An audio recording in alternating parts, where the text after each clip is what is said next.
Hello everybody, I hope you're doing well. Welcome to Casting Cauldron. If you are new here, welcome. And if you are returning, thank you for coming back.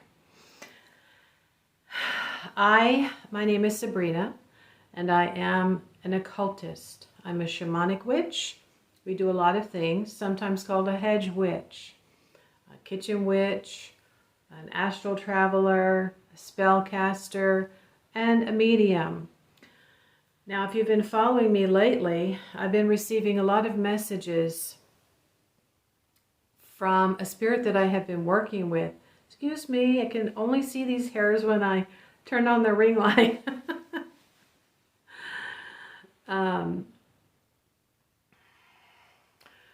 Since I decided to start working with Astarte last June, and things began happening very fast for me. And I thought, this is remarkable, because usually that only happens with your spiritual parents once you discover them. But this is another aspect of feminine divinity. Whether it's an archetype, whether, like I've said, it's a system that's been set up by the sages of old for us to access energy of the heavens and make things happen very fast. Well, I've been debating whether or not to get on and make a video today. Should I make a video? I know I made a video the other day. I have quite a few things that I want to tell you. Number one, let's start with when I had my dream the other night. Not only was it a message about organic farming, but I think she was also telling me, my pendant is done, yay! I don't think I've told you yet, it's a pendant. I've collaborated with an artist. She said she's been working with a new medium, and she's only used it once before, I believe. And she asked me, you know, what symbol I use. Mine is very simple, and she was able to cast it. And I've waited, really, it's going to be a month now by the time I get it and have it ready for you to go onto my Etsy store and talk about it and show you and have it on my store for you to purchase. Now, this is it's kind of a pendant because I've carved on it, but this is my moonstone. But this is such a powerful, remarkable thing that's happened to me. I mean, I've had a lot of these moments, right, where, oh my God, what's happening? Now, I began to think that, you know, maybe this is such a strong spirit for me to work with. But not just because she's female, because to be honest, you can't see my altar. See that back there? My patron spirit, King Belial, led me to Astarte. And I'll tell you how I know this in just a few minutes. So if you want to go get a glass of water, I'm still full from the potluck I went to. I went to a potluck today in this Facebook group that I'm a part of. And, you know, it's kind of a double-edged sword for me. I don't know exactly how it's going to work out. I got some food from the grocery store and took it over there. And there were some other new people that I haven't met yet. The group is actually getting very large. I started out by just joining the knitting group and making a blanket. I bought some more yarn, so I'm going to make another blanket. But, you know, and I had only asked Astarte for one friend, other than the one that I have, because the friend that I have, we get along very well, but she's married and she has a son and she has a business, right? So she hates to go shopping. She doesn't want to go miniature golfing. I said, you know, Astarte, I need a shopping buddy, or I need someone who will do some physical activities with me so I can have fun. My friend will not go roller skating with me. She will not go miniature golfing with me. She won't go inner tubing with me in the winter, right? And no one person can be an all and everything to you. That's another thing I've learned in all my years of living, is that I kept expecting my husband to be the all and everything for me, right? We should do everything together. Well, that's a very idealistic thought, but it's really not fair. No one person can be all and everything. He did not allow me to have friends, so, that contributed to my unhappiness. But, guys, they should have a guy friend, which he didn't. And then women, wives, they should also have a female friend. If he's got a couple of guys he goes out with to, shoot the breeze once in a while, and then you have your female friends that you should be getting together with in some fashion to shoot the breeze and be doing something productive, right? And so that's what Astarte has led me to do. A coworker invited me to this knitting group, and then one thing has led to another. So there's lots of events, and I can pick and choose which ones that I want to go to. The person who's not in charge of the group asked everybody to bow their heads in prayer. Well, I don't like anybody telling me, if I don't already know they're subscribing to my spiritual practice, to submit their subconscious mind to me while I implant. That's how I did my hypnotherapy practice. And so I was like, my head was kind of up and my eyes were kind of open, looking around. And I know there's another woman who practices a nature-based philosophy. She's not really working, she's not active, doesn't have a god or a goddess. But yeah, I want to ask her what she thought. So after all of the food, two ladies invited me to go play a game. A lot of people were leaving, and I was thinking, well, I think I'm just going to go home. I have these games that I found, right? Monopoly, apples to apples. So do you want to play Yahtzee?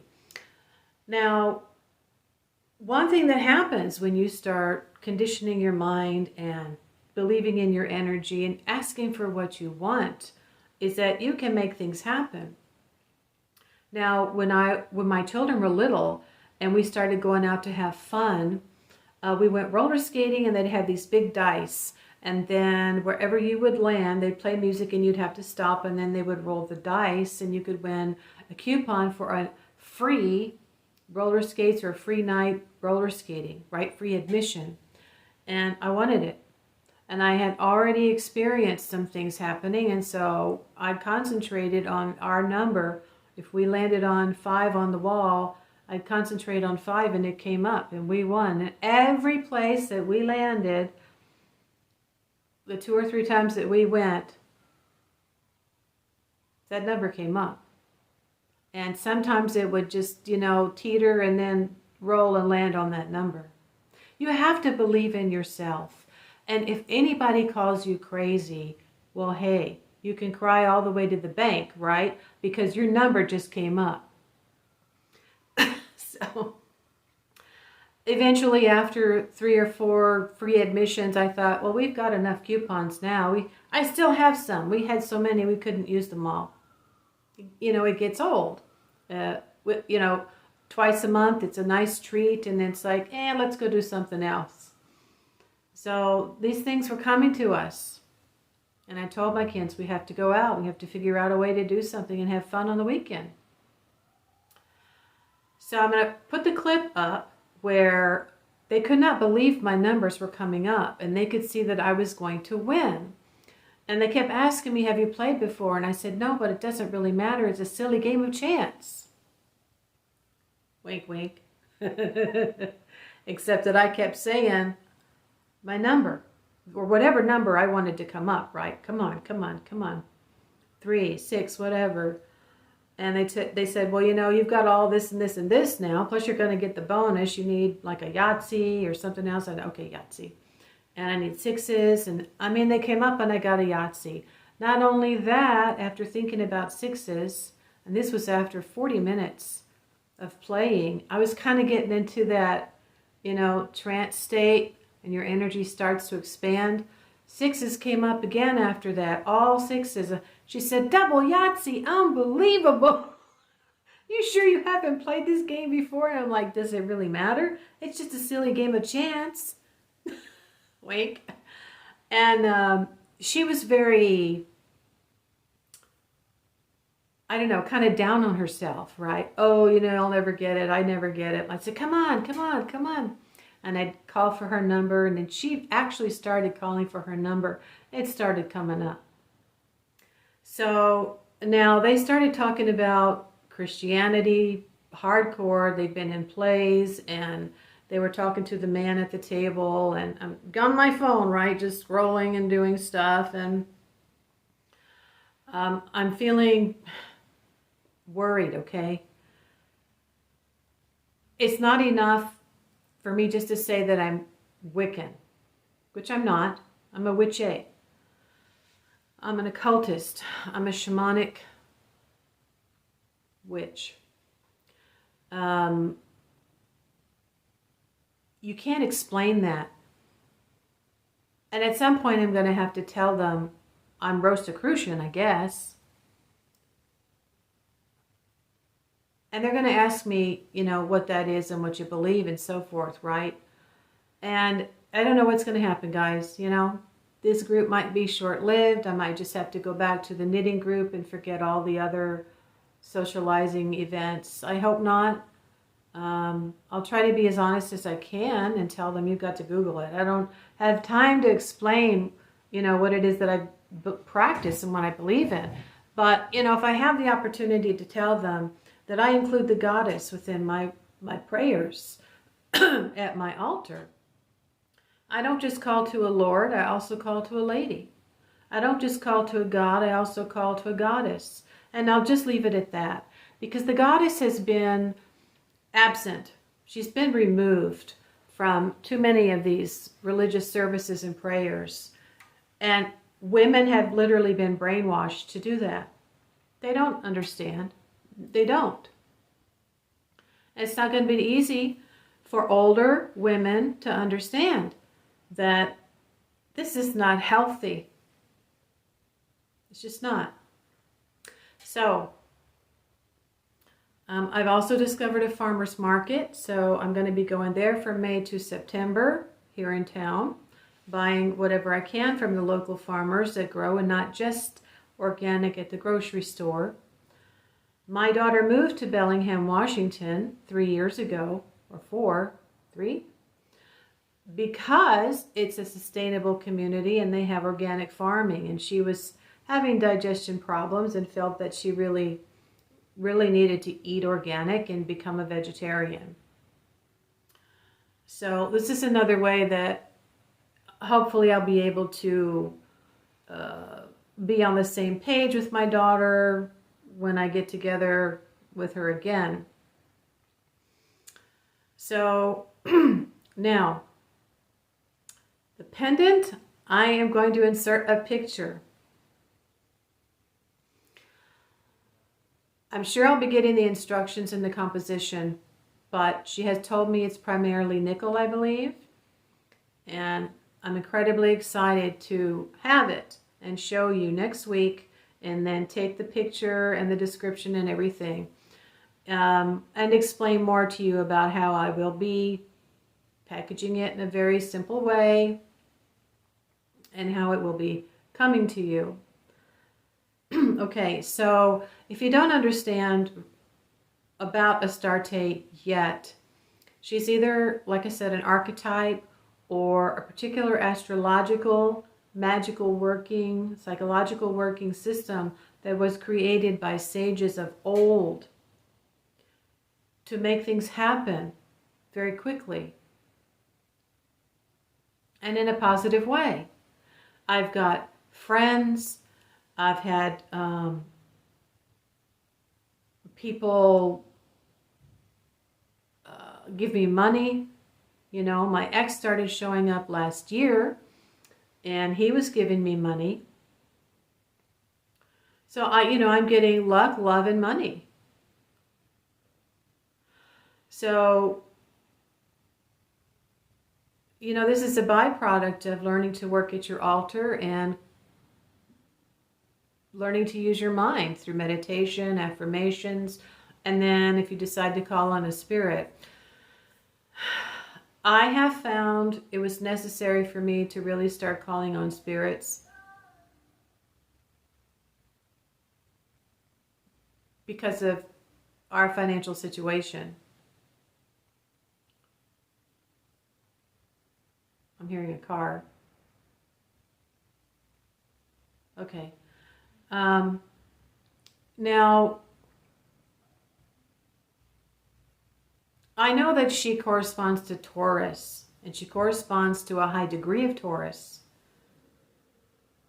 The astrological zodiac sign up in the heavens, Taurus, between 25 and 29 degrees. This is a very high degree. This makes it strong. And Taurus, I've said, of course, brings resources. It refers to the earth, but it also refers to the body and our five senses. And in the aspect of Venus has to do with things that feel good, things that are pleasurable, things that are pretty, things that are beauty. And so, all kinds of nice gifts, luxury gifts can be coming to you. And improvements in your relationships. She is about forging and improving relationships that already exist for a long term. She's not a short-term love affair romance goddess.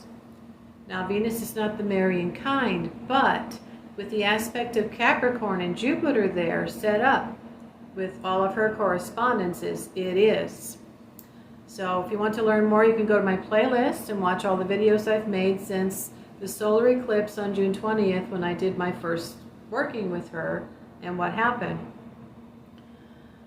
Now, after my dream the other night about the organic farming, the following night, before I woke up early in the morning, I had an impression. I saw Bebe Neuwirth, who used to play Lilith, the wife of Frasier.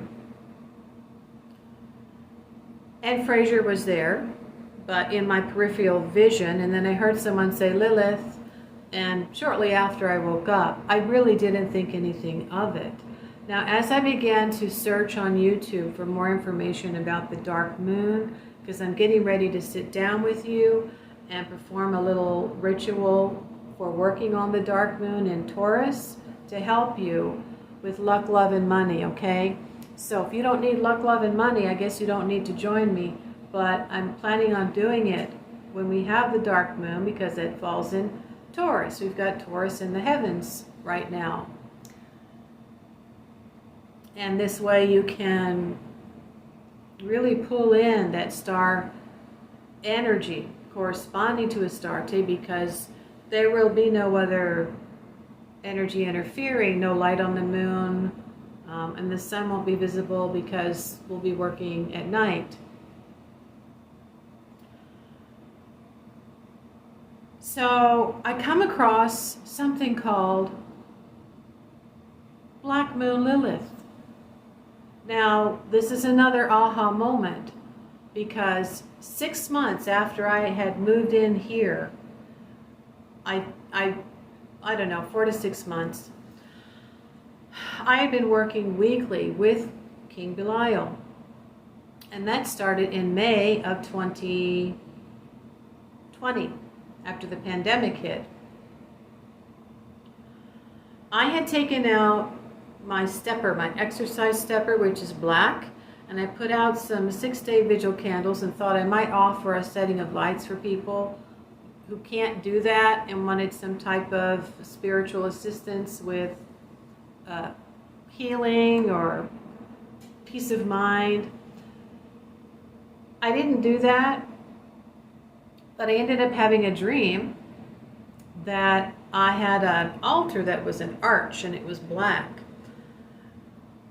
And on this altar was a black sphere, like a black obsidian ball, which I was looking at because I had a Shopify store I was working on to try to do that. And it was over here, and I was kneeling at it and giving a devotion before I went out into what I would call my garage. It was like a marketplace. I lived in like an old style adobe house like they used to have many, many years ago in the Middle East. I'm going out into this open area to sell my wares, I guess. And but before I went into that area, I did this devotional, and so I thought, okay, what is the name of this? And I looked up and it said Ilu, I-L-U. I kept looking things up and I could not figure out what in the world this altar was called. I came across some ancient constellations. I didn't write things down, but you know, as it happens, I have never been interested in working with Lilith because I didn't understand it. I had called on Bast many years ago, and when Bast manifested into our life, I know that her energy was helping me become more independent. And as I began to wrench myself away to be more independent from my marriage and take my daughter with me, Bast was there. And she was always there, and I had her for 12 years. She also relates to Hathor and Sekhmet, and I just was not interested in Lilith. I didn't feel that I needed to look into that at all. I generally wait to be guided. I don't always read a lot of information anymore. I wait for things to kind of come to me, and then I'll start to research why something is happening, why I'm getting these thoughts. So as I was looking up the dark moon, and it says Black Moon Lilith, and they show Bibi Newworth in a photograph, snapshot, you know, next to Frasier, and I'm like, oh my gosh, that's what came to my mind. So there's quite a lot that I've already discovered in relation to my chart and what this Black Moon Lilith is. I have more of a scientific mind, and because I like to demystify things by finding out, you know, what is the astrological, psychological, in relating to the mind, right, in the subconscious mind. If I just can't wrap my head around it. And so I find out this is an aspect that shows up in your chart. Well, I've never seen it in my chart. So then I find out how to go and find Black Moon Lilith in my chart. So now the thing is, there's overlapping energies. And it's not only overlapping from my first house and my second house and going into my third house, but it's overlapping with the energies of Astarte. Astarte is 25 to 29 degrees of Taurus, and my Black Moon Lilith is at 27, right dab smack in the middle, like a sandwich. So without making this too long of a video, it looks like I'm really looking into this aspect of my chart and what it means for me. And what I found out so far is that it does relate to the ups and downs of my finances because of the position that it is in. Taurus can help with that, without a doubt. This is the shadow aspect, being in my second house of finance, that I have to learn how to stop this up and down, and Taurus can help you with that. If you work with Taurus, Taurus can help you hold on to the money that you do get.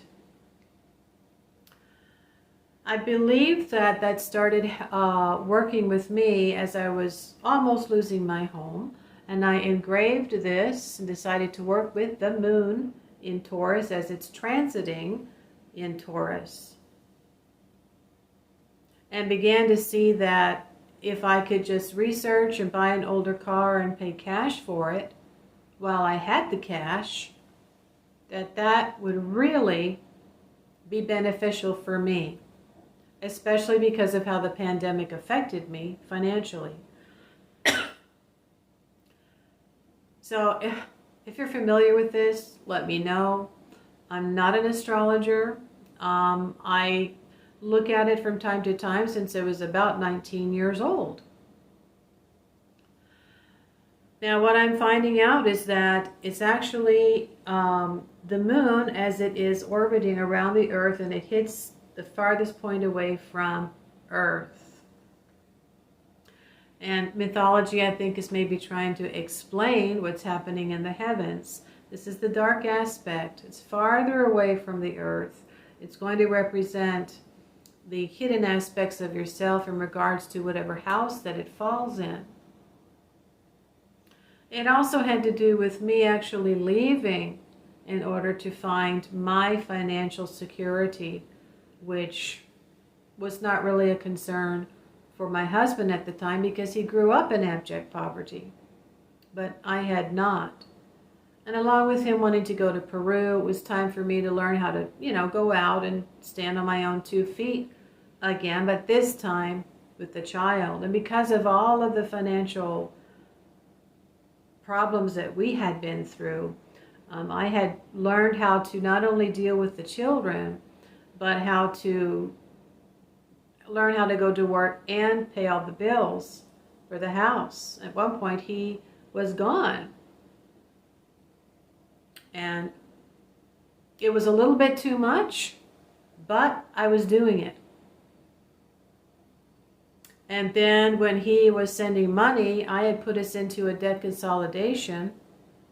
It's another story. And I said, I can't do this anymore. The extra money you're sending me, I would like to have. I'm tired of dealing with the paperwork and sending all this extra money you're giving me to the debt consolidation company. I said, we can't get out of this in a few months.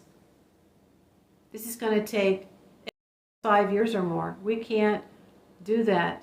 So I began to study how to do bankruptcy, and I did a bankruptcy. So these things are indicated there. And so these are the shadow aspects in my chart that had to do with the union and the finances. He was hiding money as well. He was sort of the diabolical one in several ways there, not me. So, this is an incredibly interesting energy that I'm now being led to understand is in there along with my workings with the Astarte. So I believe that's all I have to say for now. I could talk more, but there's quite a lot that would probably be best for you to try to understand this mythology and what it refers to as far as the moon. She's been given several different descriptions. One of them was Dark Maiden, which makes sense to me. Another one was I've come across is Night Monster. I mean, there's all kinds of things that we don't fully understand yet because of the time those people were living and the things they were going through. But it does show that her name referred to feminine, which is Lil or Lily, and then Lily or Lalu was a male night spirit, and then Lilitu or Lilith was female dark maiden. So, maybe they were trying to understand crib deaths and miscarriages and blaming it on the aspect of this moon that you can't see. Things you can't see, superstitions, right? And then it's just got worse. But I don't believe she would want to be called Lilith in the same way Astarte does not want to be called Astaroth. is what I feel and what has been told to me from another practitioner I've mentioned to you, who worked with her and talked to her and said she does not like to be called Astaroth. I don't think that Lilith or Lilith too would want to be called Lilith, because that's the demonization of her, I think, as the Hebrew name, the Abrahamic. So I probably will just be referring to her as Lilith instead of Lilith, out of respect, you know. Women don't need to be cast aside and demonized and, you know, subjugated and really anymore. It's not fair. I also heard that the Sumerians did believe that men and women were equal. I read that. So, you know, there's a lot for us to learn. And I'll just, you know, continue to relay whatever messages come. And I'm really excited about receiving these messages and this information. But I think it's very, very scientific, and it has been set up with stories and archetypes, and they do become energies that can convey information about who they are and what they are about. So that is it for today. I'll probably go pick up a few assignments this week, and then I'll be getting the pendants, and then I'll be getting back on here to show you and talk to you more about them. So look forward to that. I'm looking forward to that, and whatever else is next. So stay tuned. Thank you so much. Bless you. Take care.